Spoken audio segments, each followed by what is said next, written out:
Hello दोस्तों, कैसे हैं आप सब लोग। आई होप आप सब लोग स्वस्थ होंगे, मस्त होंगे। दोस्तों, हम अक्सर ये बात सुनते हैं अपने बड़े बूढ़ों से कि जो होता है अच्छे के लिए होता है,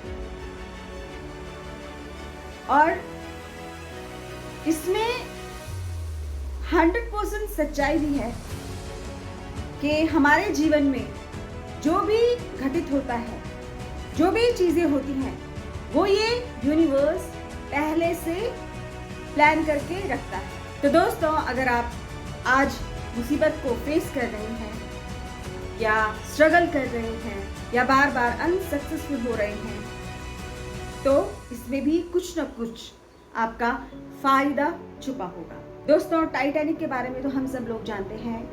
टाइटैनिक ने सन 1912 में अपनी पहली और आखिरी यात्रा करी, जबकि जिन्होंने भी टाइटैनिक को बनाया था, जिन भी वैज्ञानिक ने टाइटैनिक को बनाया था, कारीगरों ने ये दावा किया था कि टाइटैनिक कभी नहीं डूबेगा। हमने उसे इस तरीके से बनाया है कि टाइटैनिक जहाज कभी नहीं डूबेगा। तो सन 1912 में टाइटैनिक ने अपनी पहली यात्रा और कहेंगे कि आखिरी यात्रा भी शुरू की थी। जिन भी लोगों ने टाइटैनिक को बनाया, उन्होंने कहा कि ये जहाज कभी नहीं डूबेगा, लेकिन इसके पीछे भी एक बहुत शानदार कहानी छुपी है दोस्तों। और हमको अपने एक्सपीरियंस से दोस्तों, अपनी लाइफ में बहुत कुछ सीखने को, जानने को और समझने को मिलता है। जब टाइटैनिक आइसबर्ग में टकराकर डूबा, तो किसी ने कल्पना भी नहीं की होगी कि इस पर बैठे इतने यात्री, हजारों की तादाद में बैठे यात्री सब डूबकर मर जाएंगे। बस कुछ चंद लोग इसमें बचे थे। आइसबर्ग मतलब एक बर्फ का पहाड़ जो ऊपर तो जितना बड़ा होता है उससे 100 गुना नीचे फैला हुआ होता है। तो दोस्तों, मैं कह रही थी कि जो होता है अच्छे के लिए होता है। एक किसान था जो किसानी कर कर अपने 5 बच्चों और अपनी पत्नी का पालन पोषण करता था। जब उसने सुना कि टाइटैनिक अपनी पहली यात्रा कर रहा था, तो उसके मन में एक इच्छा जागृत हुई कि मैं भी टाइटैनिक का सफ़र करना चाहता हूँ। उस किसान ने जो भी आज तक अपनी बचत की थी, उसने टाइटैनिक में यात्रा करने के लिए 7 टिकट खरीदे।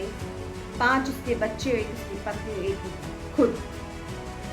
उसने 7 टिकट खरीदे और कहा अपनी पत्नी से कि हम भी टाइटैनिक की यात्रा पर जाएंगे। मेरा एक सपना है, मैंने जीवन भर बहुत मेहनत करी है, लेकिन अब मैं अपना शौक पूरा करना चाहता हूँ। मैं देखना चाहता हूँ कि अमीर लोग कैसे दिखते हैं, कैसे उठते बैठते हैं। वो बहुत खुश था कि अब मैं अपना सपना पूरा करूंगा।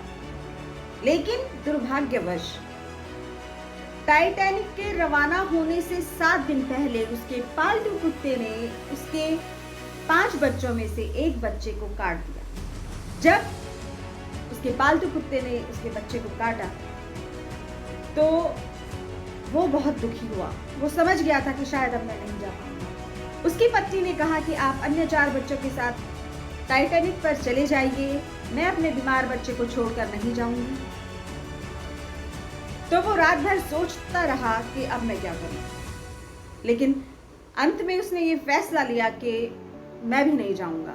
वो बहुत दुखी था, बहुत परेशान था, क्योंकि जब उसने टिकट खरीदा तो टिकट के पैसे वापस नहीं होने थे।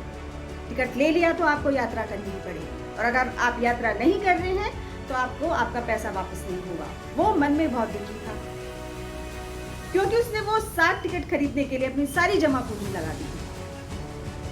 पर ऐसे ही उसने अपने मन को समझाया कि अब इसमें भगवान की मर्जी। तो 10 अप्रैल 1912 को टाइटैनिक इंग्लैंड से यूएसए के लिए रवाना हुआ। जब टाइटैनिक रवाना हो रहा था, तो उसको देखने के लिए बहुत सारे लोग किनारे पर खड़े थे। जो टाइटैनिक में सफ़र कर रहे थे उनके रिश्तेदार उनको बाय करने के लिए किनारे पर खड़े थे, हाथ हिला रहे थे। वहीं वो किसान भी कहीं साइड पर खड़ा होकर रो रहा था कि काश अगर मेरे बच्चे को मेरा पालतू कुत्ता नहीं काटता तो आज मैं भी अपने परिवार के साथ इस सफ़र का मज़ा ले रहा हूँ। वो रो रहा था, वो बहुत दुखी था, लेकिन उसने दुखी मन से टाइटैनिक को अलविदा कहा और रोता हुआ अपने घर वापस आ गया। 15 अप्रैल 1912 को सारी दुनिया को ये खबर मिली कि टाइटैनिक डूब गया है। जब उस किसान ने ये खबर सुनी तो वो हैरान रह गया। उसने मन ही मन अपने भगवान को धन्यवाद किया और कहा कि अगर आज मेरे बेटे मेरा पालतू कुत्ता नहीं काटते तो आज मेरा पूरा परिवार और मैं मर गए होते। 5 दिन से वो अपने कुत्ते को कोस रहा था, गालियां दे रहा था, लेकिन जब उसने ये खबर सुनी तो वो उस कुत्ते को भी धन्यवाद करने लगा। तो इस कहानी से यही पता चलता है दोस्तों कि जो भी हमारे साथ होता है और जो भी हमारे भाग्य में लिखा होता है वो एक दिन होना है, और जो कुछ भी हमारे साथ होता है वो हमेशा अच्छे के लिए होता है। बस यही बात आपको उस परेशानी से निकलने में मदद करती है जिस वक्त आप सरवाइव कर रहे होते हैं। तो दोस्तों, जो कुछ भी होता है अच्छे के लिए होता है।